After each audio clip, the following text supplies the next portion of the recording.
Make it roll. Make it roll. Make it roll and make it rain. Make it rain.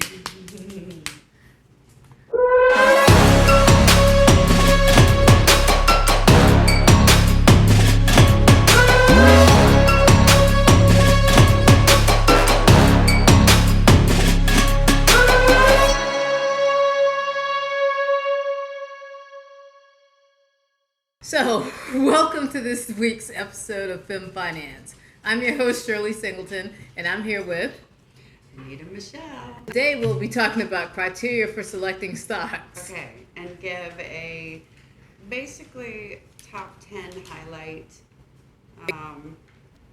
of 10 things that you need to look for when you're selecting your stocks for your portfolio, now that you have an idea of how to manage that portfolio after you've diversified it.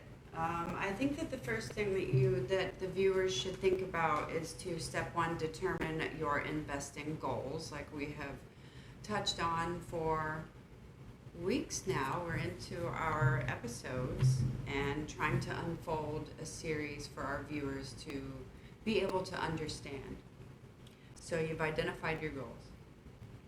Step two, you will find companies that you understand within sectors that you have begun to understand. No matter what company though, step three, no matter what company that you choose to do your stock business with, you have to determine whether that company has any type of competitive advantage within that sector. Yes, that's very important. And then of course, before you sink your money into actual stock purchases, for number 4 to happen, you have to determine a fair price for that stock that you're willing to buy. And there are several ways, some of them more complicated than others, right, for you to determine that, such as the PE ratio, the price to sales ratio, the dividend yield, and the discounted cash flow modeling. And also the market value versus some other type of valuations. So you have to do your research, decide which one of those, if any of those, that you want to use as part of your criteria for how you determine the value for the property and for the value for the asset, and whether or not you think that the current price is a bargain or it's it's overpriced. Good point. Very valid. All right. Okay, so now that we have determined the basic 4 essentials to selecting stocks, where do we go next? I want to be like Warren Buffett. Okay, all right. Personally. Okay. In my future portfolio. So I have areas that I need to tighten up in as far as selecting and adding stocks to my own portfolio. And for me, time is the problem that I face. All right.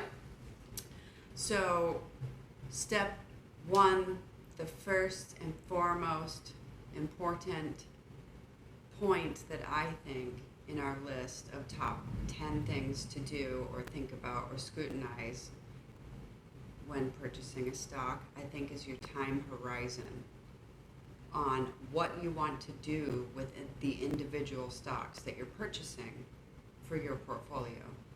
Are you going to day trade them and have like a day type of hold, in purchasing this stock, or do you have a short-term, goal for purchasing this stock where you want to play with this particular stock for, let's say, up to a year? Right. Or do you want to purchase this stock for a medium-term length of hold in your portfolio where you will, play with it or let it freeze for 1 to 10 years? Right. So this goes back to what we were talking about before in Right. determining your goals. Right. And so do you want to do a long-term hold where you have stocks in your portfolio for 10 years plus, which is, when I joked about Warren Buffett, that was, that's one of his strategies with the blue chip stocks. So I think it's important to look at your timeline horizon before you buy. Right. Correct. And then number 2 would be investment strategies, which we've covered before. You have your value investing, you have your growth investing, and your income investing. Right. So like with your value investing, that's where you determine that, through like either market value or book value, whether or not this stock is is going to be profitable. So typically the market value is greater than the book value. And how you get the market value is that's basically the amount of shares that the company has times the how much it's selling for per share. And that's how you get the market value. The book value is like what the company's assets are minus their liabilities, and that's typically found like in their annual report and stuff like that. Okay, I'm taking notes. Are you? All right, very nice. Step 3, we need to check the fundamentals before buying the stock. Yes. And that looks like looking at, those different ratios that I mentioned earlier. Very complicated stuff. So can you explain those concepts maybe, or one that we might basic viewers understand? So the PSR is the price to sale ratio. Yes. And the PE is the price to earnings ratio. And in each case, the price indicated in those models is the price of the market share that we talked about before. Right. So you're looking more at a sector there, right, to make that determination. Yes. So if you're looking at multiple stocks within the same sector, and you see where one P ratio is different from the other ones, that's what would be how you would determine which stock would be the best between the same in the same sector in the same industry. There you go. And there we have it. Moving on to number 4. So our thing number 4. You need to look at the stock compared to its peers. So that's exactly what you're speaking on, Shirley. Yeah. I mean, we're so succinct. We are. That's good. I mean, we've known each other for a long time. But we've learned a lot from each other. Most definitely. Now that is true. Especially in this realm, but every other thing too. Those are other stories. Moving forward. The 5th thing. Look at the shareholder pattern. What might that mean? Well, it means who currently owns part of, what you're buying into. What do those people look like? Okay. That's a good point. What are they doing? Right. Like, what are their motives? right. Is there some insider stuff going on? Because that's the thing. And it also helps drive, it tells you where the company might be going in the future. Number 6 thing, look at the mutual funds that is holding. Okay. So look at actual mutual funds when you determine your sectors, I would say. Because that helps you as well. Yes. Yeah, by looking at what mutual funds are holding, you get to see what the experts think are good bets. Yes, exactly. So these are the people that say, yes, you should buy, or no, you should not buy, and they'll show you, what the recommendations are, and basically you're talking about the bulls, versus the bears. And also, you get to find out this information without having to pay them, because if you invest in the mutual funds themselves, then you have to deal with management fees. Mm-hmm. But they'll give you a prospectus of what their holdings are for free. That's right. Look at the size of the company. Yes.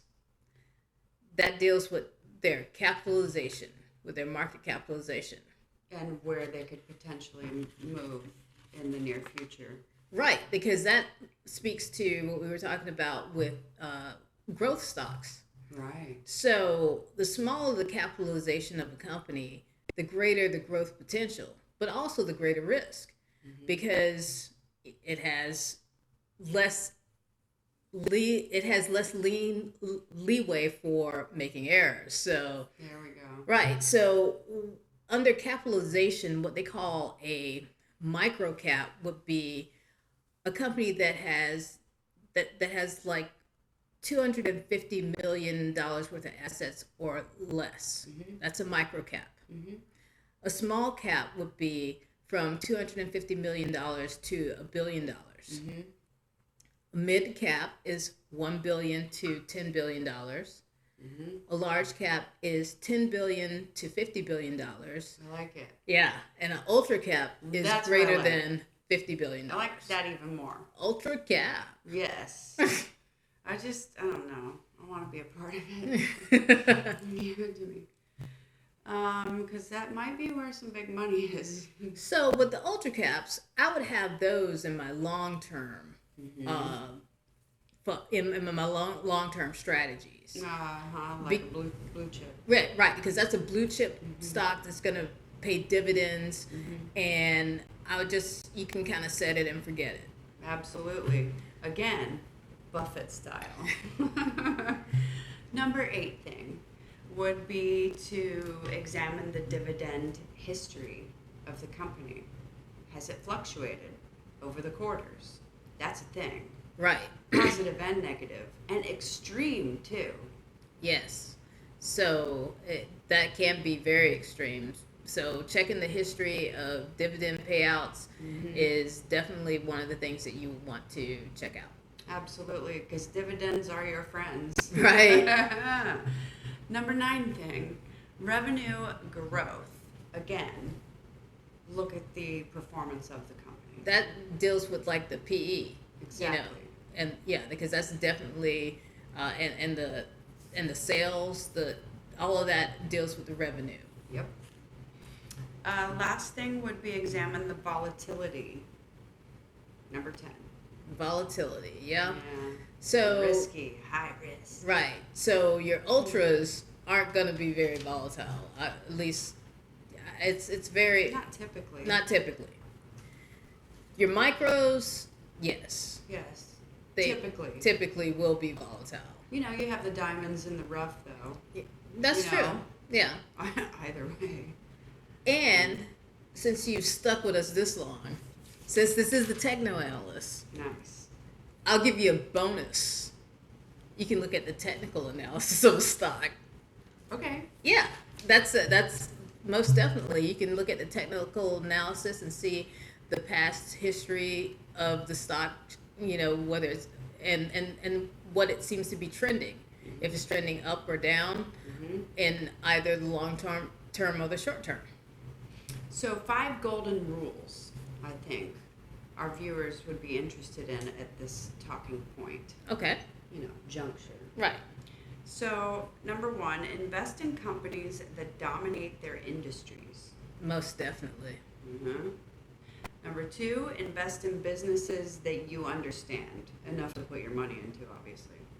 Number 3, don't overload your stocks in 2 or 3 sectors. You need to balance. Number 4, buy companies with a solid track record. That seems self-explanatory, but I've gone willy-nilly and done some risky trades just because I knew what was going to happen, and I predicted correctly, and I pulled out, and it was good in the interim. Anyway, 5th golden rule would be dividends do matter. Most definitely. Dividends do matter. Yes. There are many different options that you can take to try to be like Warren Buffett or any other powerhouse, in the stock market. But you have to be careful when you're trotting along, I believe.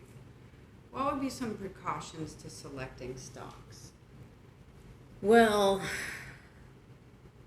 I would select the stock based on its performance. Like, well, some of the performance indicators that we've talked about, for me, I would look at whether or not that stock is talked about in the news. Well, most definitely, like what news is coming out about that stock or that sector or that industry. Right now, in August of 2022, I believe there was a new microchip bill that was just signed by the president that gives incentives to the microchip industry. So, in the short term, microchips might not be going up, but over the long term, I think that industry, is coming back to America. That's at least that's what the bill is trying to do. So there's going to be growth in that sector, in that industry. And that's investment opportunity right there. Yeah. Yeah, for sure. So maybe we should look for some very specific things when we're examining precautions, to selecting stocks. All right. So look for a low PE ratio. That's the price to earnings ratio that Shirley explained to us. And that was beautiful, by the way. Thank you. Yeah. Look at the company's beta. And that's a so Shirley word, but that's to estimate the company's risk in the market. Right. Okay? That's the beta. The beta. Yeah, I like that concept though. Diversify across multiple sectors, like we said. Invest in high dividend stocks. Research the companies fully. You want to look at the what do they do, where is it done, where are they, and then how are they doing it. The what, the where, and the how. You gotta look at the stock's price movement and the fluctuations. That would be volatility. Look for the technical indicators, all those fancy charts and trends. But then there's some kind of soft skill things going on here to look at, like when you screen, what's going on in the actual composition of the company structure itself. There could be some shadiness going on. I joked about insider trading, but you need to look at the management team of who owns most of that stock to see, what the future performance maybe of that stock might be. Especially if it's a more risky type of stock that you're purchasing.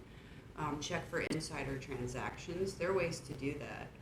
If you really, were going to put a lot of money into buying certain stocks, and risk a lot, you would want to look more deeply into the actual structure of the company and the management team and look at the buys and the sells and the options that have been exercised in that particular stock as well. There's valuable information there. Now, granted, that's more technical, but again, if you're sinking a buttload of money into something, then you're going to look more carefully, and you're probably going to be much more kind of in it anyway. Right. Like that's my style. Like you like to crunch all the stuff, and I like to like dig all the dirt behind like what's really going on in the selection, but they all have their merits and values. Very true. They do. But so I want to follow Mr. Buffett's principles of value investing. I do.